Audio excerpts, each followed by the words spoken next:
Hey guys, welcome to resource point. Myself Rishika and good morning to all of you. चलिए आज हम लोग यहाँ पे क्वेश्चन सॉल्व करते हैं जो कि हमारी इनसाइट की सीरीज़ चल रही थी। तो जनवरी मंथ की है ये और इसमें हमारी करंट अफेयर्स की सीरीज़ चल रही थी। कुछ टॉपिक हम लोग कंप्लीट कर चुके हैं। अगर आप लोग नहीं देखे हो तो मेरे चैनल को सब्सक्राइब कीजिए और प्लेलिस्ट में आकर आप लोग देख सकते हो। पहले की भी मंथ की आपकी यहाँ पे होगी। सितंबर, अक्टूबर, नवंबर, दिसंबर की भी यहाँ पे कंप्लीट हो गई है। 2 मैगजीन होती है, एक आपकी करंट अफेयर्स की, एक स्टैटिक की। तो पहले हम लोग यहाँ पे करंट अफेयर्स की कंप्लीट करते हैं। अभी हम लोग साइंस एंड टेक की देख रहे हैं। साइंस एंड टेक की एक लेसन आ चुकी है जिसमें कि मैं 10 क्वेश्चंस को कवर कर चुकी हूँ।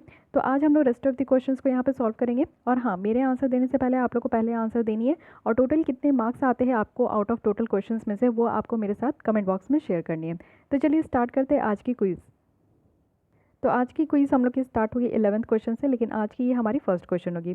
तो फर्स्ट क्वेश्चन है हमारी इंटरैक्टिव वॉइस रिस्पॉन्स सिस्टम के बारे में। IVR सिस्टम है। इसमें 2 स्टेटमेंट है, आपको बताने की करेक्ट कौन सी है। फर्स्ट है कि इंटरैक्टिव वॉइस रिस्पॉन्स जो है एक तरीके की टेक्नोलॉजी है जो कि हमारे कंप्यूटर को अलाउ करती है कि वो ह्यूमन के साथ इंटरैक्ट करे बाय एक्सेप्टिंग अ कॉम्बिनेशन, यानी कि वॉइस टेलीफोन इनपुट और जो हमारी टच टोन कीपैड सेलेक्शन है इसके तो ये दोनों के कॉम्बिनेशन से जो यहाँ पे आपका एक्सेप्ट किया जाता है, इट मीन्स कि यहाँ पे आपका क्या है कि इंटरैक्टिव वॉइस रिस्पॉन्स है, एक तरीके की टेक्नोलॉजी है जिसमें कि कंप्यूटर ये अलाउ करती है कि वो ह्यूमन के साथ इंटरैक्ट करे। और ये किससे, तो यहाँ पे एक वॉइस टेलीफोन इनपुट और यहाँ पे टच टोन कीपैड सेलेक्शन है, उसके कॉम्बिनेशन से यहाँ पे एक्सेप्ट किया जाता है। IVR सिस्टम की बात करें तो इसको हम लोग मोबाइल परचेज के लिए इस्तेमाल कर सकते हैं, बैंकिंग पेमेंट और सर्विस के लिए इस्तेमाल कर सकते हैं, रिटेल ऑर्डर्स के लिए इस्तेमाल कर सकते हैं, यूटिलिटीज़ के लिए, ट्रैवल इन्फॉर्मेशन के लिए और वेदर कंडीशन के लिए। तो इसमें से आपको बतानी है कि करेक्ट कौन सी है, first only, second only, both या फिर नीदर। इसमें अगर हम लोग दोनों स्टेटमेंट की बात करें तो यहाँ पे हमारी दोनों स्टेटमेंट बिल्कुल करेक्ट है। फर्स्ट और सेकंड स्टेटमेंट बिल्कुल करेक्ट है। आइए थोड़ा सा यहाँ पे हम लोग डिटेल देख लेते हैं। IVR की बात करें, इंटरैक्टिव वॉइस रिस्पॉन्स है, यानी कि यहाँ पे हमारे नाम से ही पता चल रहा है कि इंटरैक्ट करना है वो भी वॉइस के थ्रू। तो ये एक ऑटोमेटेड टेलीफोनी सिस्टम है जिसमें कि कॉलर इंटरैक्ट करेंगे और इन्फॉर्मेशन को गैदर करेंगे, वो भी यहाँ पे कॉल्स के थ्रू, और यहाँ पे जितने भी अप्रोप्रिएट रेसिपिएंट होंगे ना उनकी इन्फॉर्मेशन को यहाँ पे गैदर किया जाएगा। एक तरीके का सिस्टम है जिसमें कि हमारे वॉइस टेलीफोन इनपुट होगी और टच टोन कीपैड सेलेक्शन है। यहाँ पे एक अप्रोप्रिएट रिस्पॉन्स प्रोवाइड किया जाएगा, वो भी यहाँ पे वॉइस के फॉर्म में या फिर फैक्स के फॉर्म में या फिर कॉल बैक किया जाएगा, ईमेल किया जाएगा या फिर कोई और भी कॉन्टैक्ट मेथड है तो उसके थ्रू जो है अप्रोप्रिएट रिस्पॉन्स दिया जाएगा। IVR सिस्टम की बात करें तो जब आपको मोबाइल परचेज करना है तो भी हम लोग इसको इस्तेमाल कर सकते हैं, बैंकिंग पेमेंट और सर्विस में, रिटेल ऑर्डर्स में हम लोग इस्तेमाल कर सकते हैं। RBI जो है अभी लॉन्च की है कंप्लेंट मैनेजमेंट सिस्टम, एक ऑनलाइन पोर्टल है जो कि यहाँ पे बैंक कस्टमर को फैसिलिटेट कर रही है कि अगर किसी भी तरीके का इसमें प्रॉब्लम हो रहा है तो वो यहाँ पे प्रोसेस कर सकते हैं। यहाँ पे अगर कंप्लेंट मैनेजमेंट सिस्टम की बात करें तो वो एक्सेसिबल है डेस्कटॉप में, जो कि आपका यहाँ पे कंप्यूटर के डेस्कटॉप में होता है, साथ ही साथ मोबाइल डिवाइस में भी ये एक्सेसिबल है। RBI की बात करें तो वो यहाँ पे प्लान कर रहे हैं कि किस तरीके से डेडिकेटेड यहाँ पे इंटरैक्टिव वॉइस रिस्पॉन्स सिस्टम को भी वो यहाँ पे इंट्रोड्यूस करें, जिसके थ्रू जो कंप्लेंट का स्टेटस है उसको वो यहाँ पे ट्रैक कर सके। तो ये एक तरीके का सिस्टम है, इसके बारे में आप लोग को ध्यान में रखना है। अब आते हैं नेक्स्ट क्वेश्चन में, सेकंड क्वेश्चन नंबर। ये हमारी पंच मिशन है। पंच मिशन काफ़ी इंपॉर्टेंट है, तो इसमें 3 स्टेटमेंट दी गई है, आपको बताने की करेक्ट कौन सी है। फर्स्ट है कि यूरोपियन स्पेस एजेंसी पंच मिशन है जो कि यहाँ पे इमेज रीजन लेगी, वो भी सन के आउटर कोरोना के बियॉन्ड, तो उसका इमेज लिया जाएगा। सेकंड है कि ये जो मिशन है ये हमारे सोलर विंड को ट्रैक करेगी और साथ ही कोरोनल जो मास इंजेक्शन है इसको भी यहाँ पे ट्रैक करेगी। तो ये कोरोनल मास इंजेक्शन जो है ना, इंजेक्शन जो है ये ह्यूज मास ऑफ प्लाज्मा है जो कि सन के एटमॉस्फेयर से इसको बाहर फेंका जाता है। थर्ड है कि यहाँ पे इंडिया की प्लान है कि एक सैटेलाइट आदित्य L1 है जो कि यहाँ पे सन के कोरोना को स्टडी करने के लिए भेजा जाएगा। तो हम लोग already PT 365 science and technology में हम लोग इसको डिस्कस किए। थर्ड स्टेटमेंट पे बिल्कुल ही करेक्ट है। इट मीन्स कि आप लोग फर्स्ट ऑप्शन को एलिमिनेट कर सकते हो।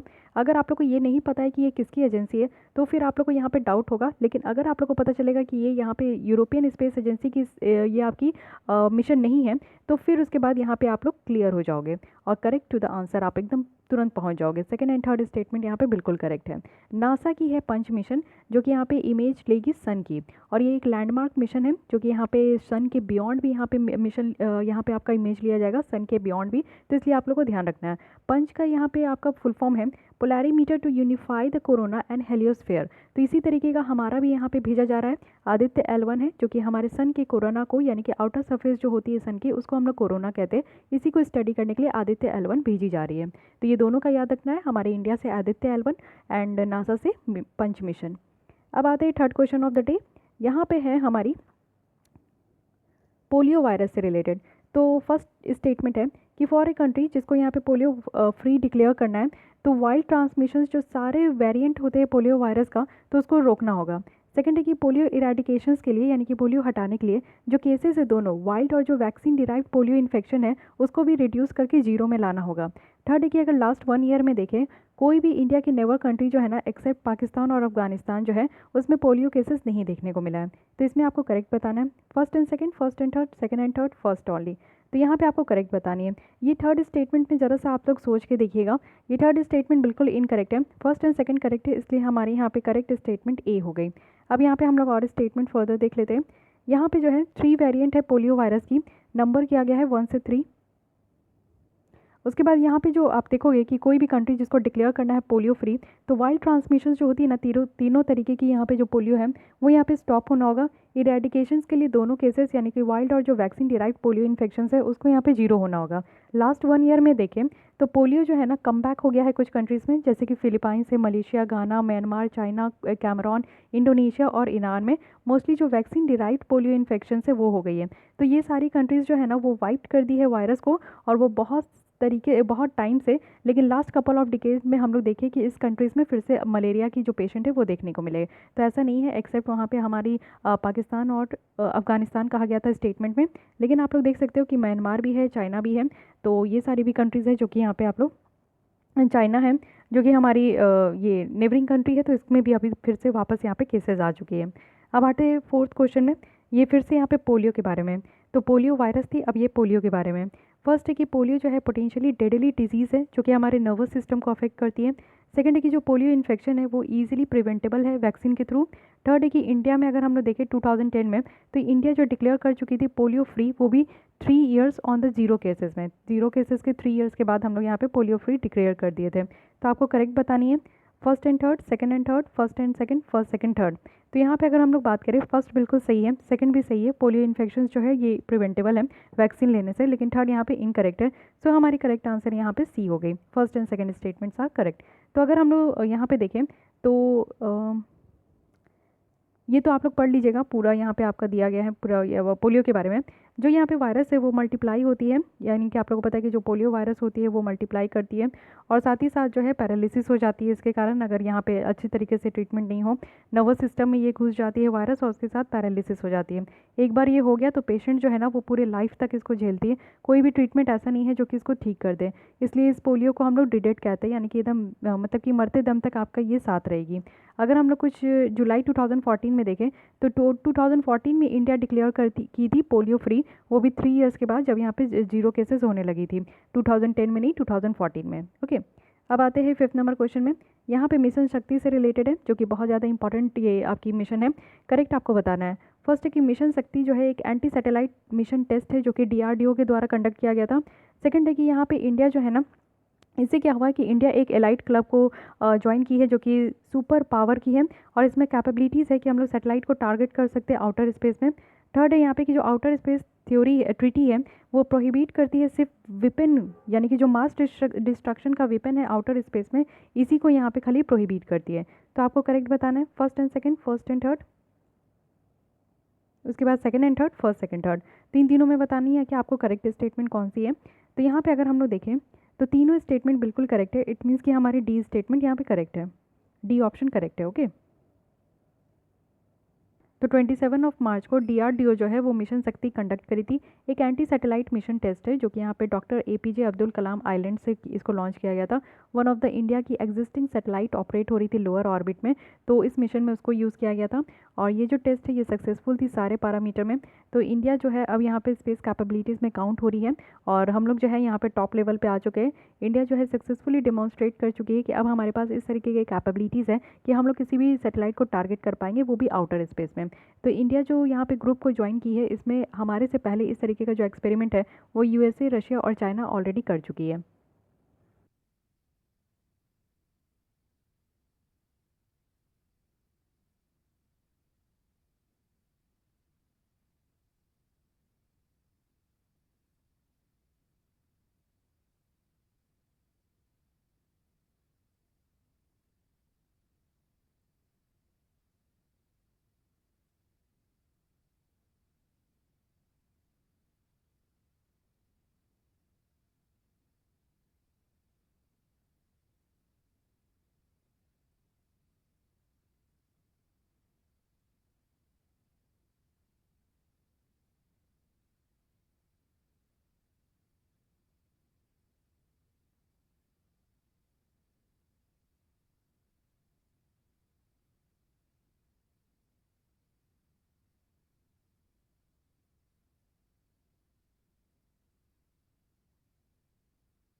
तो IISc ने रिसर्च करी है और वो रिपोर्ट करी है सुपर कंडक्टिविटी को, वो भी यहाँ पे रूम टेम्परेचर में। तो उनकी फाइंडिंग थी कि अब उनके रिव्यू के अंडर में ये बताया जा रहा है कि एक ब्रेक थ्रू जो है ना वो अगर वेरीफाइड हो गया तो एक ब्रेक थ्रू यहाँ पे निकल कर आएगा। सुपर कंडक्टिविटी का आपको बेसिक चीज़ पता होना चाहिए कि एक तरीके का फिनोमेना है, ओके, जो कि एक्सट्रीमली लो टेम्परेचर में ये पॉसिबल हो सकता है और in the range 100 degree Celsius below zero तक भी ये हो सकता है। सुपर कंडक्टिविटी की बात करें तो एक स्टेट है जिसमें कि मटेरियल जो है वो एब्सोल्युटली जीरो इलेक्ट्रिकल रेसिस्टेंस को शो करती है। और अगर हम लोग रेसिस्टेंस देखें, ये एक प्रॉपर्टी होती है जिसमें कि जो हमारी फ्लो ऑफ इलेक्ट्रिसिटी है ना उसको कहीं ना कहीं रेस्ट्रिक्ट कर देती है। तो सुपर कंडक्टिविटी जो है एक अनहिंडर्ड फ्लो को ये अलाउ करती है, यानी कि कहीं भी फ्लो आपका रुकेगा नहीं, इस तरीके से यहाँ पे अलाउ करती है। अब आते हैं नेक्स्ट, अगेन एक वायरस है कोरोना वायरस के अलावा, जो कि है यदा यदा वायरस, जो ये भी न्यूज़ में थी। तो आपको करेक्ट बताना है। फर्स्ट है कि एक न्यू वायरस है जो कि डिटेक्ट किया गया है मॉस्किटोज़ में।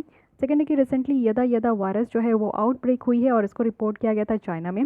थर्ड है कि यदा यदा जो है ना वो यहाँ पे एक थ्रेट पोज नहीं कर रही है ह्यूमन बींग को, यानी कि इससे ह्यूमन बींग को कोई भी तरीके की प्रॉब्लम नहीं है। तो यहाँ पे आपको बताना है कि करेक्ट कौन सी है, first and third, second and third, और फोर्थ ऑप्शन है, एक second, D only, D means second only. तो इसमें आपको बताना है कि करेक्ट कौन सी है। तो यहाँ पे अगर मैं करेक्ट बताऊँ तो ये है correct option B, it means कि फर्स्ट एंड थर्ड स्टेटमेंट यहाँ पे करेक्ट है। नोवेल वायरस है जो कि डिटेक्ट किया गया है ऑस्ट्रेलियन मॉस्किटोज़ में, और ये यदा यदा जो है एक अल्फा वायरस है, एक ग्रुप ऑफ वायरस है जो कि रिसर्च किया गया है और इसको small single standard positive sense RNA virus कहा जाता है, जिसमें कि कुछ स्पीसीज इंक्लूड है जो कि इंपॉर्टेंट है ह्यूमन और एनिमल हेल्थ के लिए। जैसे कि यहाँ पे आप लोग देख सकते हो कि चिकनगुनिया वायरस है, ईस्टर्न इक्विन इंसेफ्लाइटिस वायरस है, तो ये सारी वायरस इसी से है। यदा यदा जो है ना ये हमारे ह्यूमन बींग के लाइफ को कोई भी थ्रेट नहीं है, तो ये सबसे बड़ी बात है। और ऐसा नहीं है कि ये यहाँ से चाइना से रिपोर्ट हुई है, ये ऑस्ट्रेलियन वायरस है और ये हमारा मॉस्किटो से निकली है, ओके। अब आते हैं 18 देखते हैं, यानी कि 8 क्वेश्चन नंबर आज के लिए। तो ये अगेन कोरोना वायरस के बारे में, तो चलिए यहाँ पे भी देख लेते हैं। इंडिया जो है still novel corona virus free है, ये हमारी जनवरी 2020 की है, तो उस समय का ये बताया जा रहा है, ओके। और ये आपका जो है 28 जनवरी को बताई जा रही है अगर WHO के हिसाब से देखें। There is no human transmission of corona virus. Nepal, Vietnam, Germany जो है वो रिपोर्ट करी है अपनी कंफर्म केसेस को जो कि कोरोना वायरस की है। तो उस समय के केसेस के अकॉर्डिंग जो है इस तरीके का आपका स्टेटमेंट बनाया गया। तो यहाँ पे आंसर भी वही है। फर्स्ट जो है हमारी जनवरी में तो कोई भी आउटब्रेक नहीं हुई थी, हमारे यहाँ कोई भी केसेस नहीं था, तो फर्स्ट बिल्कुल सही है। थर्ड भी यहाँ पे बिल्कुल सही है, यहाँ पे कंफर्म्ड केसेस उस समय देखा गया था। लेकिन सेकंड यहाँ पे सही नहीं है, ये कहा जा रहा है कि यहाँ पे ह्यूमन ट्रांसमिशन नहीं है। तो यहाँ पे हमारी करेक्ट आंसर डी हो जाएगी, ओके। तो इंडिया तो अब तक नहीं थी, लेकिन अब तो इंडिया में भी केसेस देखने को मिल रहा है। फर्स्ट केस जो है वो ह्यूमन टू ह्यूमन ट्रांसमिशन का ही था, जो कि वियतनाम में, और अब जो है उस समय जो है जर्मनी में, और अब तो पूरे वर्ल्ड में ये छाया हुआ है, ओके। तो इस तरीके से आप लोग को ध्यान रखना है। तो इस तरीके का क्वेश्चन तो नहीं आएगा। इससे पहले जो हम लोग प्रीवियस लेसन में एक देखे थे साइंस एंड टेक में ही, जो कोरोना वायरस की क्वेश्चन वो बहुत अच्छी थी, वो बेसिक क्वेश्चन है, ओके। तो गाइस आज के लिए बस इतने ही, हमारी 8 क्वेश्चन आज यहाँ पे हम लोग डिस्कस किए हैं। नेक्स्ट जो हम लोग टॉपिक स्टार्ट करेंगे IR एंड ऑर्गेनाइजेशन। तो मैं इसको रेगुलर करने का कोशिश करती हूँ, क्योंकि कुछ क्वेश्चंस डेली हम लोग भी सॉल्व कर लेते हैं। आप लोग के लिए बेनिफिट होगा, कितना ज़्यादा पढ़िएगा, बस एक थ्योरी लेसन होते जा रही है तो काफ़ी ज़्यादा बोरिंग हो रहा है। तो मुझे लग रहा है कि साथ ही साथ कुछ और लेसन भी आप लोग को प्रोवाइड कर दूँ। आप लोग की पॉलिटी की भी कुछ लेसन बची हुई है, साथ ही साथ आप लोग की जो है इन्वायरमेंट की भी लेसन बची हुई है, तो उसको भी मैं प्रोवाइड कर दूँगी जल्दी, ओके। तो आज आप लोग की 8 में से आउट ऑफ कितने मार्क्स आए ये ज़रूर मेरे साथ कमेंट बॉक्स में शेयर कीजिएगा। और अगर आप लोग ये लेसन चाहते हो कि मैं कंटिन्यू करूँ तो बस एक लाइक कर दीजिए, और आप लोग अपनी कोई भी डाउट एंड क्यूरीज कुछ भी है तो आप लोग कमेंट कर सकते हो, और मेक श्योर कि आपने मेरे चैनल को सब्सक्राइब कर लिया है। Thank you.